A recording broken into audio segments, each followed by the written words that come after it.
Hey everybody, welcome back to another episode of Movies with G-Rose. Today we're going to be talking about Star Wars, because, everybody is. Star Wars is pretty much the biggest pop culture thing we've got going on right now, besides the whole Marvel Cinematic Universe.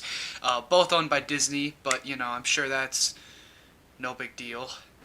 I'd like to start off this video just by kind of talking about what my expectations were going into the movie, because I think your mindset going into the movie does alter your experience at least a little bit. I hope you don't turn off this video just because of some of the things I say regarding The Force Awakens and my expectations, but nonetheless, I feel like I should still talk about them. Off the bat, I have to obviously point out the fact that I was really hyped for this movie. I mean, I feel like people that didn't even care about Star Wars were at least a little bit hyped for this movie, just because it's kind of unavoidable at this point. I personally love The Force Awakens. I understand that it's a rehash of A New Hope, but I thought the new characters they introduced were great. I thought the arc with Rey and Finn and Poe and Kylo, I thought they were all great new characters. I thought Hux was a great addition, very ruthless and a very unappealing vibe in an appealing way, if that makes any sense. But yeah, I mean, I thought it was a great movie. I mean, yeah, of course it,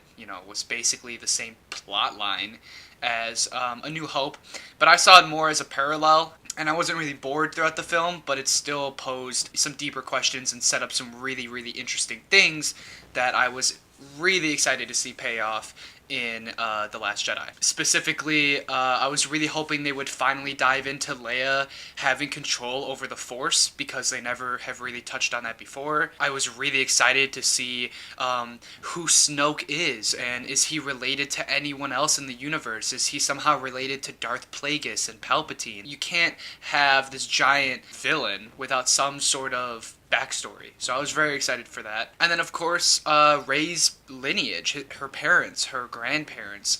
I'm going to link in the description below a couple videos that I really enjoyed regarding, is she related to Palpatine? That would be crazy. Is she related to Obi-Wan?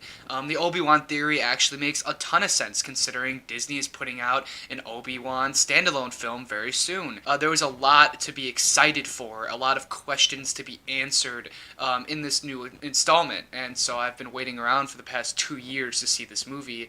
Obviously very excited. I tried to keep my expectations low, but when you're hyped for something, that can be hard to do. So nonetheless, let's jump right into what I actually thought about the new movie. So I'm going to try to break down this review into two basic points.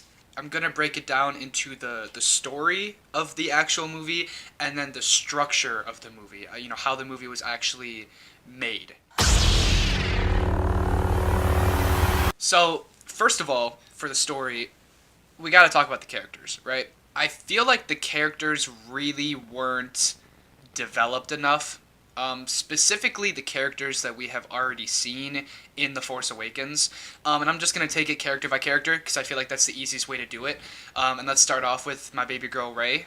In The Force Awakens, if you rewatch that movie, you can tell that throughout the whole movie, she's a very, very aggressive character. In pretty much every interaction she has, she responds in a very aggressive way. Which made me excited for this film, because I wanted to see how she would tap into the dark side with Luke, in order to somewhat be a gray Jedi, somewhat be in the middle, and harness the true nature of the Force without necessarily subscribing to the ways of the Jedi. Which is something that they really only touched on in this movie. They really didn't dive into that as much as I would have liked. I wish we got to see more of Rey changing with the Force and learning how to tap into those aggressive parts of her personality, instead of her just kind of being there, right? She kind of was just used as the person to say the right thing at the right time. In this movie, they revealed that Rey's parents are nobody, which I don't have a problem with, really. I mean, I think it would have been more satisfying if she was related to someone else. I understand the idea that they're trying to put across of the basic theme for this movie is that you can't idolize people, and Rey definitely idolizes her parents, and so I didn't really have an issue so much with that decision. The real thing I have an issue with is that Rey doesn't really seem to change at all from the beginning to the end of the movie. Yes, she has a bit more control over the Force, but that kind of bothers me even more because the only part of Rey's lineage that bothers me regarding her parents being nobody is the fact that she can do all of these things with the Force without any training.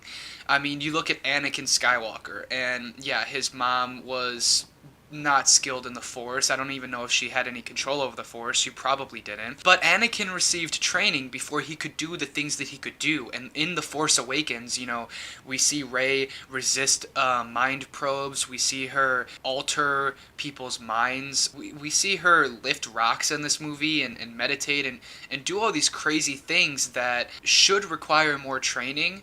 And a big reason I jumped to defend The Force Awakens and her ability to do those things was a lot of people thought that Rey maybe had experienced some training in the past that was somehow wiped from her memory, or maybe she was related to somebody else that was skilled in the Force. But we're kind of just left with this unanswered question or plot hole of Rey is just good at the Force. And that it is what it is. It doesn't really matter that Luke decided not to train her, because it's almost like, who cares if Luke trained her or not, because he really didn't, right? He gave her the one lesson, where she meditates or whatever, but who cares, right? If she's good at the Force regardless, and all it took was a little push, then there's really no investment in the fact that Luke is saying, I don't want to train you, right? Because in the end, the result is still the same. Even though Luke didn't put her through extensive training, it seems like she's still going to be a great Jedi regardless, so what was the point? Speaking of training in Luke, let's talk about him next. I didn't have a problem with the fact that Luke was this hermit that didn't want to help her. I've seen some people complain about the portrayal of Luke. Mark Hamill himself, I believe, made some comments publicly saying that he didn't like the portrayal of Luke. I personally didn't really have an issue with it. I think they could have done what they wanted to do in a better way. And by that I mainly mean that it seemed like Luke was mainly there for comedic relief. And I didn't like that. I think that they should have cherished this character a little bit more. For instance, I really didn't like how the first scene we see him, he tosses the lightsaber over his shoulder and walks away, really briskly or whatever.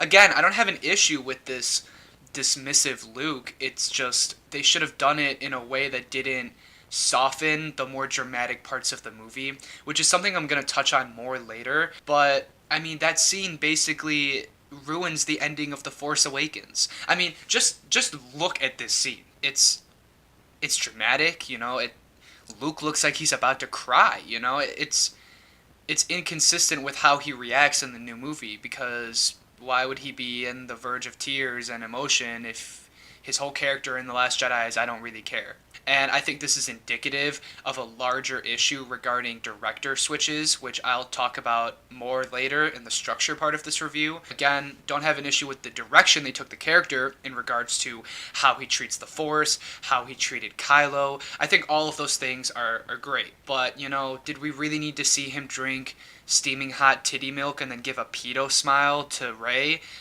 It was a bit much. You know what I mean? They went too far with it. And it's clear that this movie was a little bit more Disney than the previous one, in my opinion. Next, we'll talk about Poe. There's really nothing to talk about. I mean, he was cool, but no character development. He was the exact same character throughout the whole movie, the beginning to the end. He didn't change at all, right? I guess he did some things that fall into the theme of you can't idolize people, including the rebellion, because he kind of stands up against the new leader, but it's not like he was standing up to Leia, right? He was standing up to a new character that we didn't care about, so there wasn't any weight in it. There was no gravity in that situation. So yeah, I don't really know what there is to say about Poe. I thought he was cool. I like him. As for Leia, I wish we got a little bit more. I don't know if this is just because of Carrie Fisher's untimely passing, but I was under the impression that they already filmed everything for this movie before she passed away, regardless if maybe they had to switch some things or cut some scenes to lessen her role in the next movie. I'm not really sure. But, I mean, Flying Leia is like meme of the year, right? I mean, late contender at the least, you know?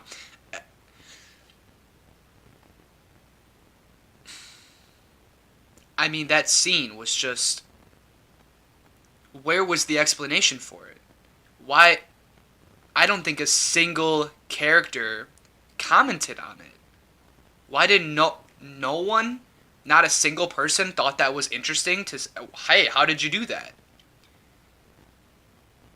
It's one thing for it to be like a miracle or, it obviously has something to do with the Force, but why didn't they touch on it more? Why didn't they dive into Leia having the Force? Why didn't they make some subplot line regarding her having the Force? Why didn't they talk about it at all? It was just so shoehorned in there, and it almost felt like they just did it to make her seem more majestic. Very weird. Besides that, Leia is not in the movie very much. I'm not really sure why they went the whole Como route with her being pretty much inactive for most of the movie. Again, it's like, I don't know why they're trying so hard to shoehorn different characters in, especially since the character they shoehorn in, the purple-haired lady, don't even remember her name, she dies at the end. So why not make that Leia? Right? Like, why not have, like, if Carrie Fisher died, then why not have Leia just be in the whole movie, and then she suicides herself at the end for the greater cause? Like, wouldn't that be more meaningful? It just felt it felt like a weird decision. Phasma, I mean, she had no role in The Force Awakens. She had basically no role in this movie. Nobody cares about her still. It's a waste of an amazing actress. They don't explain at all how she survived the trash compactor. Seems like another example of switching directors halfway through a trilogy. And then she dies again. It was just, why? Why? Why not have Phasma chasing Finn and Rose throughout the whole movie? Why not make that the plot? You know what I mean? Why not? That would be cool if Phasma was hunting down Finn and Rose on the casino planet, which I'll get into the casino planet. But why not have her have some sort of a role in this movie because she was so not shown in the last movie? It seemed like a weird choice. And then Hux, I thought Hux was fine. I mean, for the most part, I feel like I don't think it's a big deal the way that Kylo treats him. I think it's appropriate. He kind of seems like he's pushed around or like weak a little bit, even though he tries to be very strong. But what I didn't like is that the very first scene in the movie, he's used as comedic relief. And I didn't like that. It's like in the last movie, he was literally Hitler, right? And now in this movie, the very first time you see him, it's comedic relief, and it takes the viewer out of the experience. It feels like this movie was developed in a way that feels very disconnected from the previous movie. Again, pointing to the fact that switching directors really had an effect on the overall arc for the story. And then, not to mention, Snoke, a character that we've all been waiting to hear about, had no backstory and died in the first movie that he physically appeared in. What's that all about? You know what I mean? Like, are they gonna retcon it somehow and bring him back to life? Like, did he not actually die? Why didn't we get to see anything about him at all? The characters that we already have weren't fleshed out as much as I would have liked to see them fleshed out. The only character that I would say is an exception to that is Kylo Ren, which I think is the shining star of these new movies. I think Kylo Ren is a phenomenal character with a phenomenal arc, and I really, really enjoy him. And I feel like they fleshed him out enough in a way where his motivations aren't as clear, but at least you can tell that he's working through them and changing as a character in some fashion, right? Every other character in this movie is just kind of there, right? They're kind of hollow. You'll notice that I didn't really touch on Finn because I feel like Finn as a character didn't really evolve that much either. I suppose he turned from someone that only cares about himself to someone that cares about helping the people, but I was under the impression that was his character arc in the last movie, so I'm not really sure why they just recycled the same arc in this movie. Seemed kind of out of character for Finn to be running away from everything at the very beginning of the movie. Besides that, I felt like the Finn and Rose storyline was uninspiring and unenjoyable. It felt lazy is the best way I could put it. You know, I like to point to the scene where Finn is like, "Oh, don't you love this place?" And she's like, "Look closer." And he looks into the binoculars and conveniently sees, some guy whipping an animal and pushing his kid aside. It was too convenient. You know what I mean? It was too like in your face and too easy.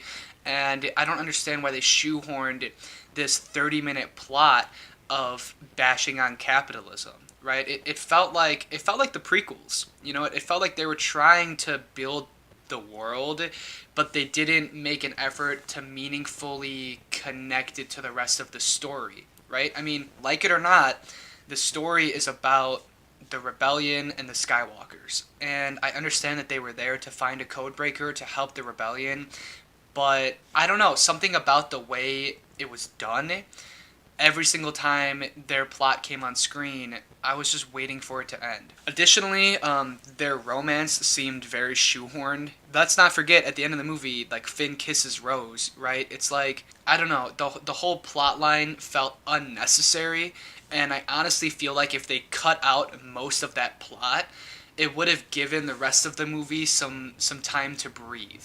On Facebook, somebody actually pointed this out. This guy Jonathan said the casino planet was pointless, right? And this was the Disney Star Wars response. Personal growth is inherent to every Star Wars story. Without the detour to Canto Bight, Finn wouldn't have grown past only caring about himself and his immediate circle of friends, and Rose wouldn't have discovered her own ability to be the type of hero she idolized. This statement feels more like damage control than anything else. Again, it's like, I don't have an issue with the intentions and the themes of the movie. It's the way they went about it that felt uninteresting, and it felt like it was disconnected from the rest of the Star Wars universe. Finn wouldn't have grown past only caring about himself and his immediate circle of friends. I guess I don't really see how that wasn't done in the previous movie. I felt like he already kind of experienced that character arc in the past. And Rose, it's like, okay, yeah, I guess Rose became more of a hero, sure. But it's like, it could have been done in a better way. You know what I mean? You can't take a movie and look at the end result and say, oh, they learned these lessons. That's cool. You still need to look at the process and be able to say to yourself, this could have been done in a different way, right? There are things that I do like about the casino planet or what happened because of it, but at the same time, every single time their plotline came on screen, I was just kind of waiting for it to be over so I could see more of Rey and Luke. And the last thing I have to say about the story is just that there were small inconsistencies throughout. Right at the beginning when Poe's attacking the Dreadnought, and there's like 3 Star Destroyers in the background. None of them could help. I mean, like, I get that it's a small ship, but it's like, okay, fine, whatever. Most of the movie, there's this big rebel ship outrunning a Empire ship, but somehow not gaining any distance from it. Why didn't they send out a bunch of small ships to attack it? That seemed like a plot hole. Another inconsistency is, if this kamikaze method is so useful, why haven't they done something like this in the past? Why not just make a big chunk of metal and shoot it at light speed through a Star Destroyer or through Starkiller Base, right? It seems kind of like a no-brainer that this movie kind of just created this little plot hole inconsistency that the viewer is supposed to just kind of brush aside because the scene was really cool, which is something that I'll talk about later. How did they just get to the salt planet? It's like they're all in this dire situation, and then they evacuate to the salt planet and get there like an hour before the Empire does somehow, and then the Empire gets there, and it's just kind of like, it felt very rushed. And the other inconsistency that really bothers me is when Yoda shows up as a Force ghost, Luke clearly is seeing Yoda for the first time since the last time the audience saw Yoda. That doesn't seem like it makes any sense. You would think that as soon as Luke started his own academy, or at some point during the academy, or at some point while Luke discovered Kylo was becoming evil, or right when the Jedi Temple gets burned down, you would think somewhere along that time period Yoda would have showed up to lend a hand. And my last complaint about the story is the fact that it doesn't really go anywhere. By the end of The Last Jedi, we're pretty much at square one. Besides the fact that Rey is now a little bit more experienced with the Force, and Luke is dead, we haven't moved anywhere. First Order is still chasing the Resistance. Luke still isn't in the picture. I mean, what changed, right? What is there to look forward to? Enough about the story. I want to get into the structure of the movie. And I think the biggest issue this movie has relates to a lot of the issues I've already talked about, which is switching the director for no real reason. For those of you that don't know, The Force Awakens was directed by J.J. Abrams. This movie was directed by Rian Johnson. And the next movie is going to be directed by J.J. Abrams. So that's weird. I feel like this director switch up explains a lot of my issues with the film. It feels like this director didn't have a solid vision for the characters in mind, and additionally, because he's not in charge of the next movie, he had to leave a lot of things open-ended. And therefore, he was given the impossible task of creating a movie with characters that we already know without really changing them in any way, right? Because he can't interfere with J.J. Abrams' next movie. This is a movie that was supposed to feel like character development, but in reality, no one really changed. Nothing really changed. And I think this is a big reason why there are certain character inconsistencies.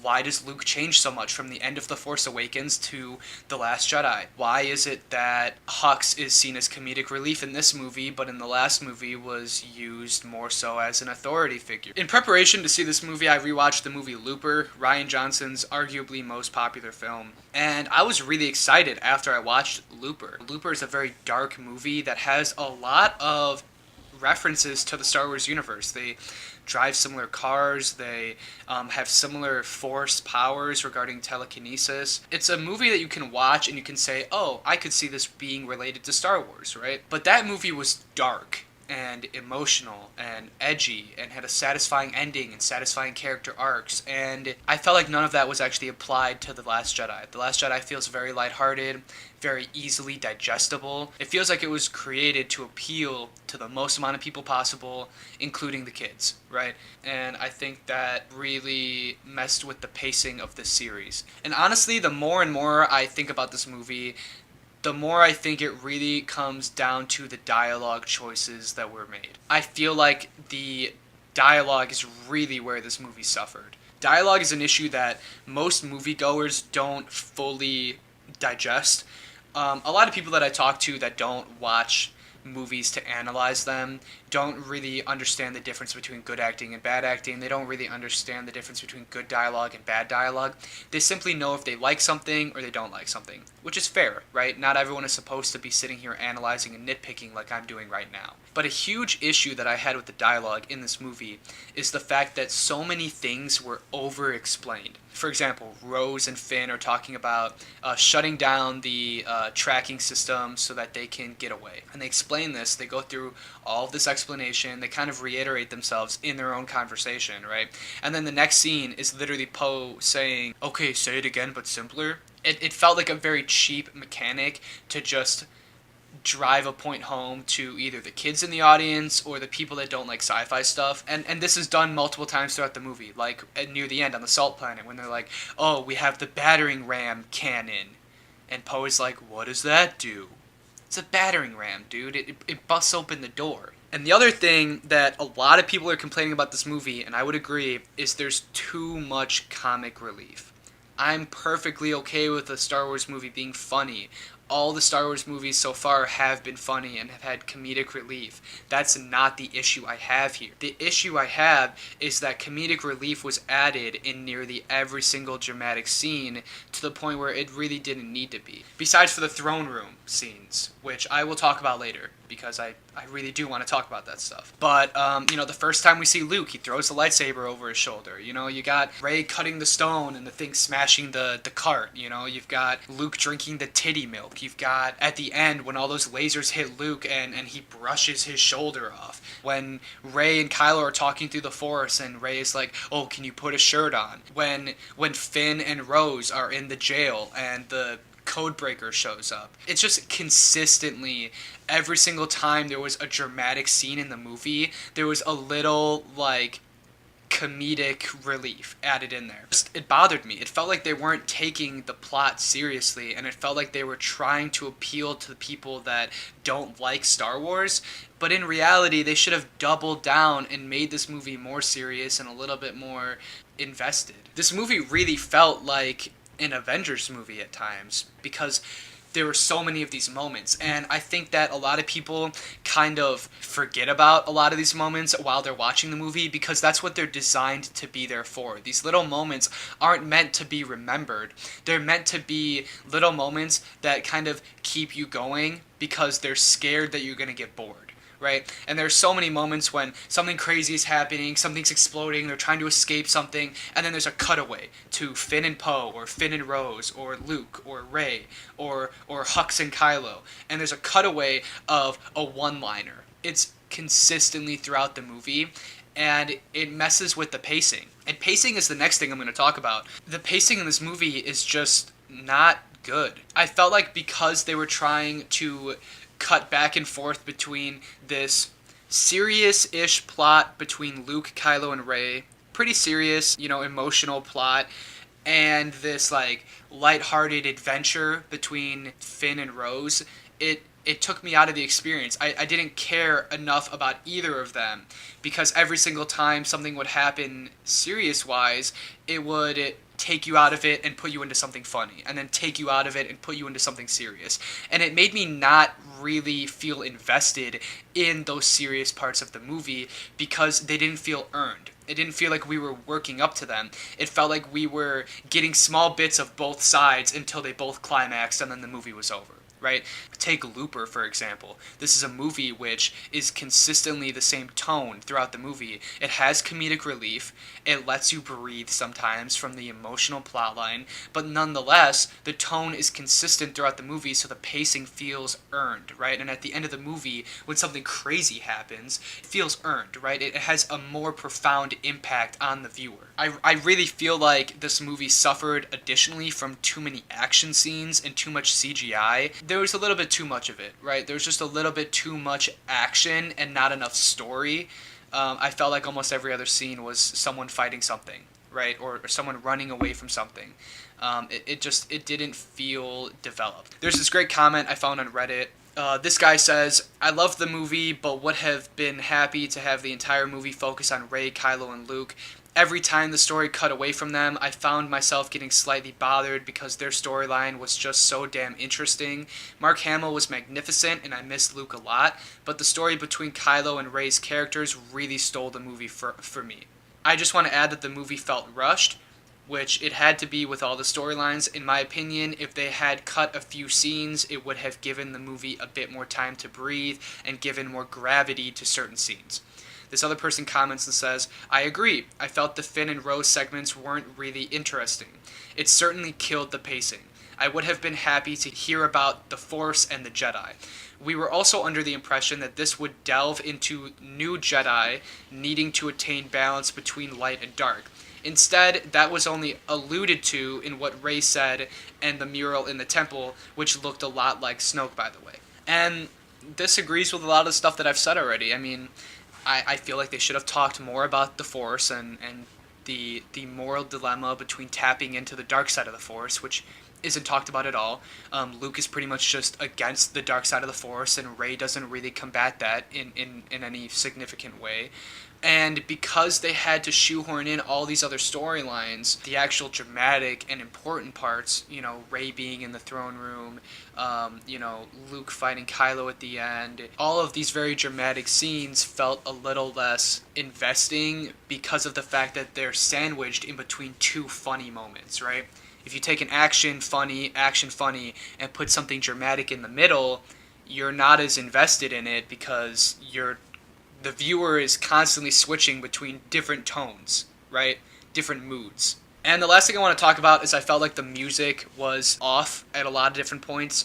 Specifically, there's one moment that really bothered me. If we go back and we look at Rey's first Force vision in this movie, she has a vision of the dark hole underneath the island, right? And there's this really spooky music that plays. But then the next time she gets there and she's there in person, there's this lighthearted adventuring music playing, right?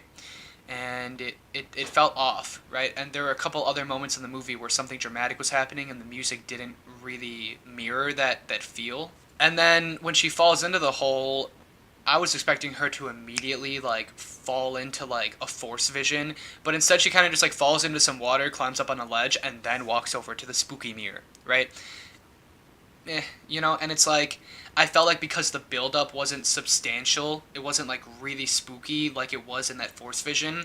When she actually has that weird psychedelic experience, which should have had a profound impact on the viewer, it kind of just felt like another CGI scene, right? It didn't have a huge effect on us, right? And I don't have an issue with the fact that at the end she saw herself. It paralleled what we saw in Empire Strikes Back with Luke's vision, but I found myself watching dramatic scenes and not feeling impacted by them, and that is an issue with music and pacing. All in all, I feel like once this movie gets released officially, like on Blu-ray, we're gonna see a lot of fans online cutting together a different version of this movie, which eliminates a lot of the Finn and Rose storyline, and I pretty much guarantee you it's going to feel more dramatic. I'm very interested to see how that sort of stuff turns out. Only what you take with you. Now, besides all of the stuff I didn't like about the movie, how about I talk about the stuff that I did like about the movie? Because this movie contains some of the best Star Wars scenes of any Star Wars movie ever.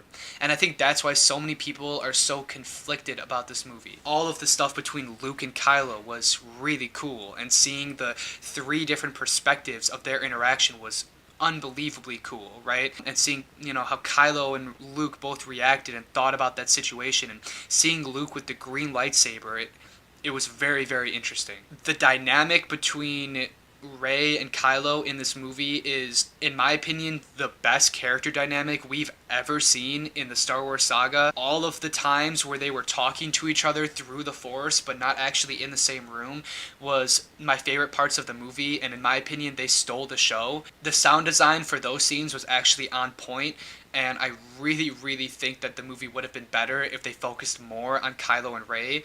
That throne room stuff was phenomenal. I mean, the fight scene, the Force stuff, the conversations between Rey and Kylo, I mean, it was all A+, right? I mean, the set design for that room, it was awesome. It was amazing. Additionally, that kamikaze scene was really cool. The way they cut the sound and the lighting was one of the best shots I've ever seen in a Star Wars saga. I also really liked how, despite how boring the whole casino plotline was, I actually enjoyed the fact that their mission ultimately failed. I remember sitting in the theater while they got to the tracking room and thinking to myself, of course it's going to work. You know what I mean? And then it didn't. And it made the movie feel more real, right? Like the fact that not every crazy outlandish plan is going to work out. But that fight scene at the end between Luke and Kylo was really, really great, and I like that in this movie they didn't revert to the prequels version of lightsaber battle with people flipping around. Kylo's posture and the way the whole fight was choreographed was really awesome, and in general, all of the lightsaber movements in this movie were awesome. There's that scene in the rain where Rey grabs the lightsaber and Luke falls to the ground and like stops himself from hitting the ground. There were a lot of really, really cool moments peppered throughout this movie. So, yeah. I don't know. I know I really ripped this movie apart. I know I nitpicked a lot of it, but in summary, too much comedy during dramatic scenes, the pacing felt off, and the characters that we grew to love in The Force Awakens felt a bit neglected in this new movie. Don't have much of an issue with the direction that they took Luke. I think that Kylo is probably the best Star Wars character to date. And like I said, it has some of the greatest things I've ever seen in a Star Wars movie. And because of all the nitpicking, my score might seem higher than it should be. But I'd give it a 7 out of 10 because I'm a Star Wars fanboy. But all in all, I still think The Force Awakens is a better movie. I think that if the director wasn't switched up in the middle, and I think if he was given a little bit more creative power over the exact story for the movie, we would have gotten something a bit more mature and a bit more worthwhile, answer a little bit more questions, pose a couple more questions, instead of just a mindless journey that didn't really answer or ask any new questions, right? It kind of ignored everything that was set up in The Force Awakens despite keeping the same characters. So I don't know. Maybe if I rewatch the movie, I'll grow to love it a little bit more. Who knows? But thanks for tuning in to Movies with G-Rose. Let me know what you think in the comments below. Let me know if you think I missed out on something or missed the point of something. As always, I will leave a link to my Letterboxd, which is a website where I rank all my movies on a scale of 1 to 5. And yeah, make sure to tune in next time for the next Movies with G-Rose. Peace.